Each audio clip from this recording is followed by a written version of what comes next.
पांचवा संदेश। आज जब वतन में गई तो जाते ही अनुभव हो रहा था जैसे कि लाइट के बादलों से क्रॉस करके वतन में जा रही हूँ। बादलों की लाइट ऐसी लग रही थी जैसे सूर्यास्त होते समय लाली देखने में आती है। जैसे ही वतन में पहुंची तो वहां भी ऐसे ही देखा कि लाइट के बादलों के बीच बाप दादा का मुखड़ा सूर्य चंद्रमा समान चमकता हुआ देखने में आ रहा था। सीन तो बड़ी सुंदर दिखाई दे रही थी, लेकिन आज का वायुमंडल बिल्कुल शांत था। बाप दादा के मुलाकात में भी शांति और शक्ति की भासना आ रही थी।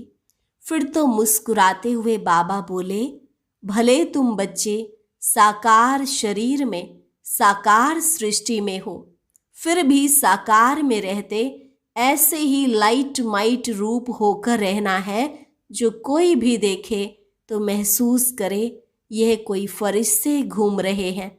लेकिन वह अवस्था तब होगी जब एकांत में बैठ अंतर्मुख अवस्था में रह अपनी चेकिंग करेंगे।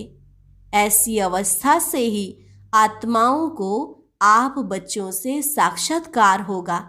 आज वतन में एक तरफ तो बिल्कुल शांति थी, दूसरे तरफ फिर प्यार का रूप बहुत था। क्या देखा, बाबा की बाहों में सभी बच्चे समाये हुए थे, साथ साथ प्रेम का सागर तो था ही। बाबा ने कहा, तुम शक्तियों को भी सर्व आत्माओं को ऐसे ही अब समीप लाना है।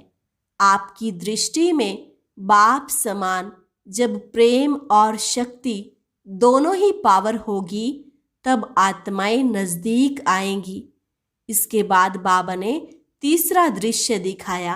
क्या देखा, बाबा के सामने ढेर कार्ड्स पड़े थे।